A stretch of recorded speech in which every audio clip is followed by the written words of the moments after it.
Hello and welcome to Pete's Top 10, where I list my top 10 things regarding whatever it is we're talking about.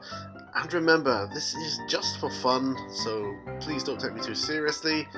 It's just a fun top 10 list, so let's get right on with it. Hello and welcome everyone to another top 10 list. It's my second one, so I'm quite excited to do another one and want to get this series evolving. I thought it would be fun to do a top 10 list of games I'm not currently into, but I would like to be. I'd like to get. As we all know, it's an expensive hobby, so we can't just be into all of them. So starting from 10 through to 1, which would be the one I want to get into the most. This is 10 games, and I can see why some people go into board games, you know, and they leave the miniature wargaming scene behind. They sort of go off into board games, and I can see why, looking at the price of things. I mean, I got a couple of board games on here, but it's mostly tabletop miniature games, so let's get right on with it. Okay. Number 10.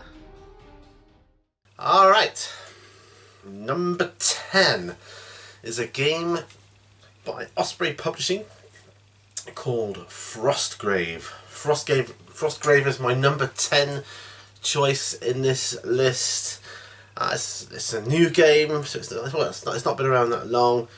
It's kind of fantasy based. It's a game of wizards battling through a ruined frozen city in search of magical artifacts. So it's kind of a fantasy skirmish game, and it's got quite good artwork from what I've seen, and it's becoming popular. So you know, you're starting to see the odd battle report on YouTube now.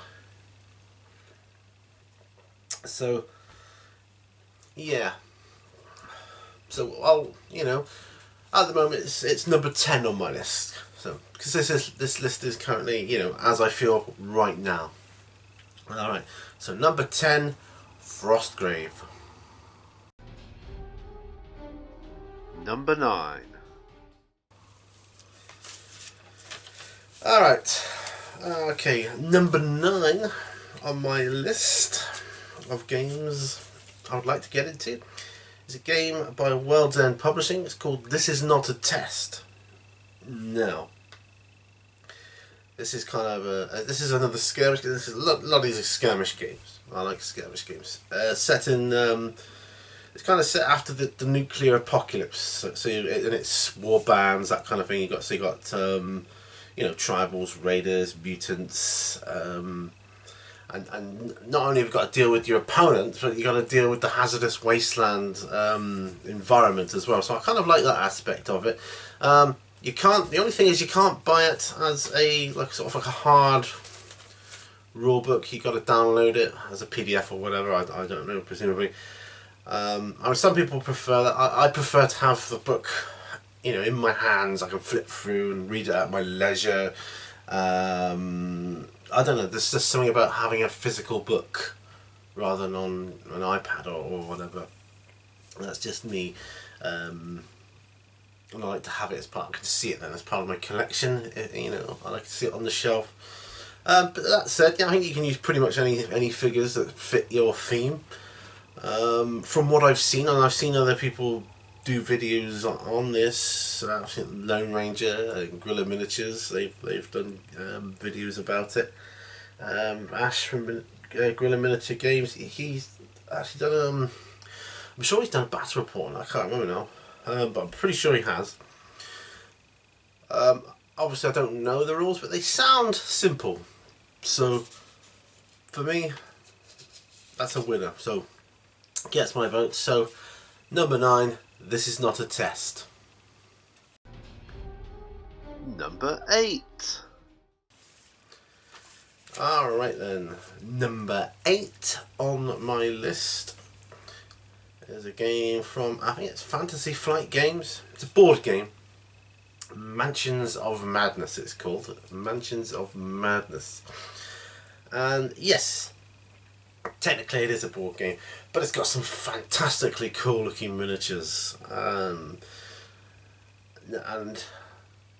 I first came across it when I was looking for tutorials on painting miniatures, and you know, someone actually done a tutorial on one of the miniatures based in the game, and then I see there's other tutorials on the miniatures. You know, like you get tutorials for Zombicide, which is obviously hugely popular. Obviously that's not on my list at all because I'm already into the game and I've already got it. But Mansions of Madness looks really, really cool. It's got expansions, and it's a scenario-driven board game of occult horror mystery, and one player takes on the role of like the, I don't know, kind of the GM, if you will, versus the players, and I kind of like that aspect of it. Yes, I like co-op games, but sometimes I just like a bit of me versus everyone else type of thing. So for me, Mansions of Madness, number 8. Number 7. Okay. Number 7. I can't think who this might be. Osprey. I'm not sure. I should know. I should remember because I only watched my friend Ralph did a video on it the other day, not so long ago, called a game called Dice Show. It's set in mystical Japan.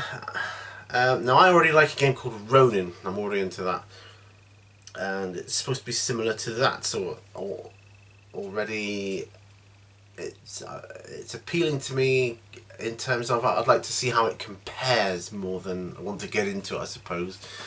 Because if I'm already into a game of, you know, like a Japanese war game, why would I look for another one? And I'm quite happy with the rules of Ronin, but I am curious to see how Dice Show would play out.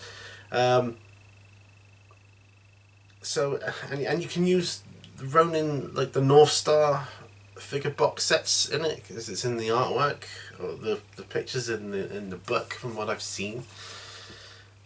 Like I say, my friend Ralph did a video on it, so you can see from that, and that's quite an in-depth review.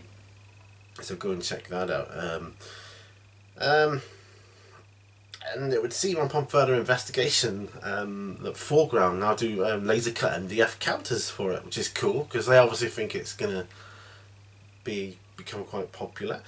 So yes, it's classed. It's set in mystical Japan, like Ronin's, I suppose, set in feudal Japan. So Ronin's got a more historical feel to it, although you can download rules for fantasy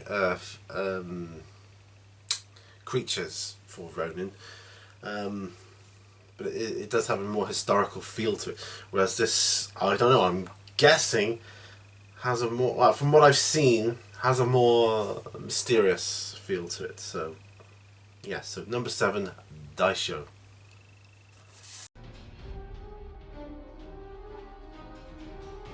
Number 6. Okay, number 6 already. Let's grab a sip of tea.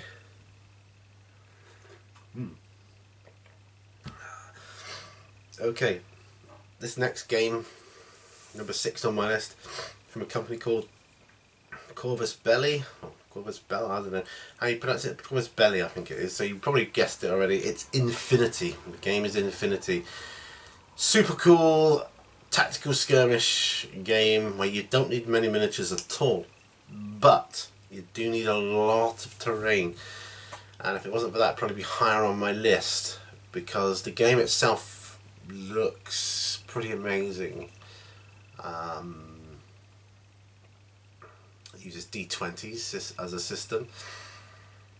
So it's a sci-fi futuristic skirmish game, and it uses like elite soldiers and robots and creatures and all that. That's cool. D20's cool for a change, isn't it?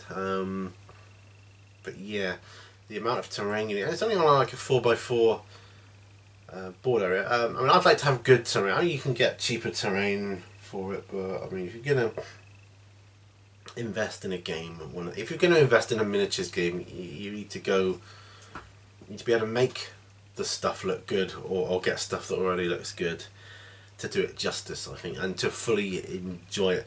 But yeah, number 6, Infinity. It's number 5.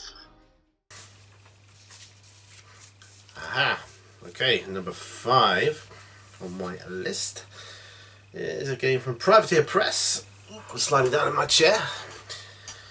It's called Level 7 Omega Protocol.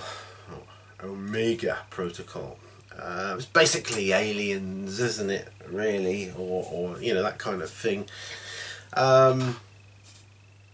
It's basically you're in like a facility where highly trained special forces units are coming in to shut it down and eliminate all the alien creatures that are in there.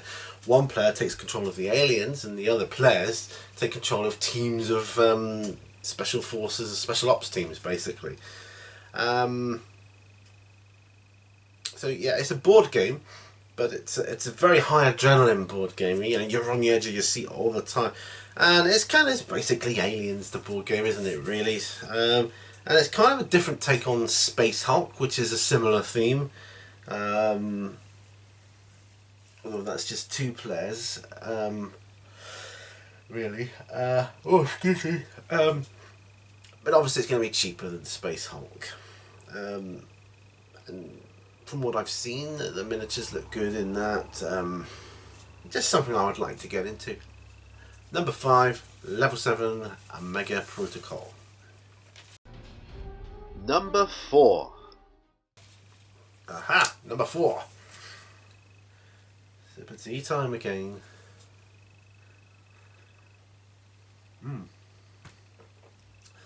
Okay, this next game is from A Gripping Beast. It's a game called Saga. Saga. No, I have actually played a game of Saga with my friend, and I really liked it. It's basically a Dark Age skirmish warband game. You know, Vikings, Saxons, Normans, that kind of thing. Although you can get other expansions or faction books on that, I believe. You come with their own set of dice, which is kind of cool, and like a score sheet thing. Not a score sheet, like a sort of, I don't know, cross between a score sheet and a character sheet, but for your warband or your turns. It's kind of cool. I loved it. It seems like a good rule set from what I saw. So obviously I tried it and I liked it. And yeah, something I'd like to try in the future, get into. So number 4, Saga. Number 3. Okay, we're up to the top 3. Number 3. Dropping bits of paper everywhere. Number 3 on my list. From Night Models or Night Games, I can't remember which. It's Batman the Miniatures game. What do I need to say? If you're into Batman, you'd be into this, I guess. The miniatures look so good. Again, it's terrain heavy.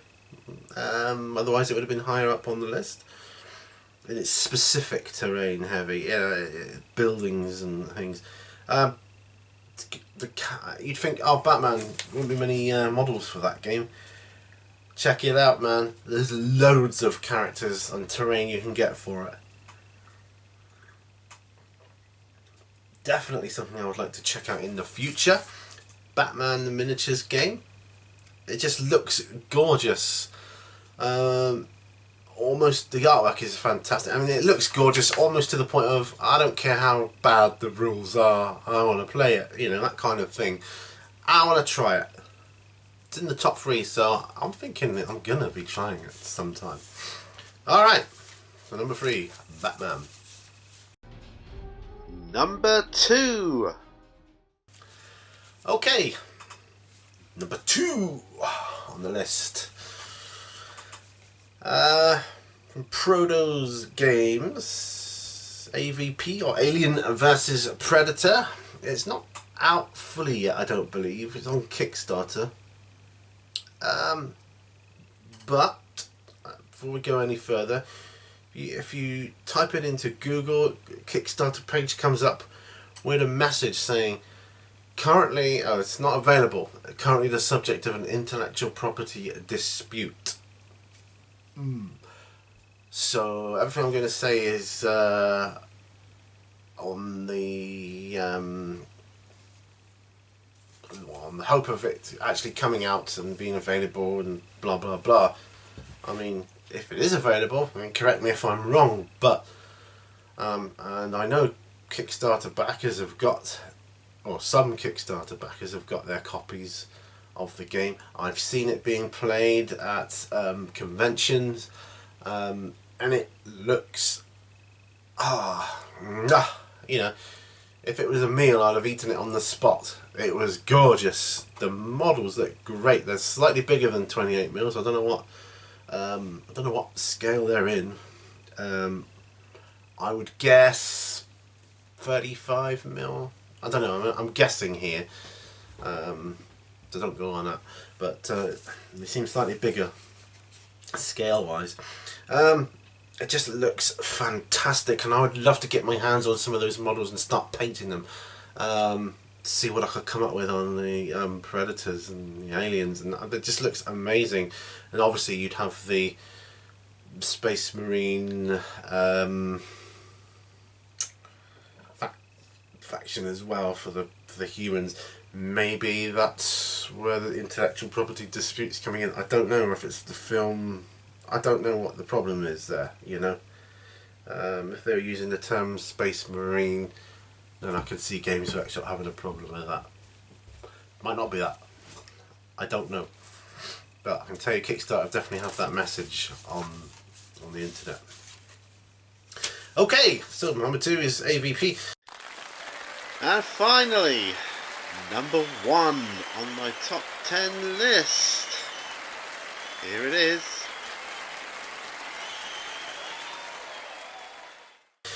Alright, drum roll please. Number 1 on my list of games I want to try or get into. Osprey Publishing, again.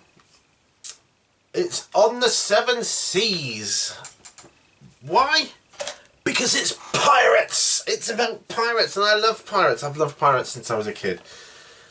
And you just don't see many pirate games out there. Well, I haven't seen them anyway. I mean, if you know of more, please, please, please let me know.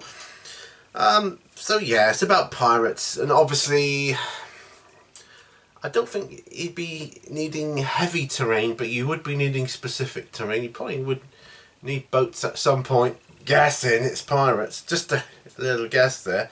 I know you don't have to, but it'd be nice. That's the whole point of doing it, isn't it? You got Blackbeard and the Barbary Corsairs, and you got all the anti-pirate squadrons, the Spanish garrison. It looks amazing. Rule set. I haven't tried it, obviously, but I seriously want to get into it. I want to get my hands on some pirates. I've got a couple of pirates. I'm going to get my hands on some more pirates, build up my factions, start painting them, and then have games of pirates. Number 1, On the Seven Seas. So thank you very much for joining me on this top 10 list. It's been a blast. Oh, look at this. Use that as an excuse to stretch. Thank you so much for watching. I'll see you on the next video, guys. Bye for now.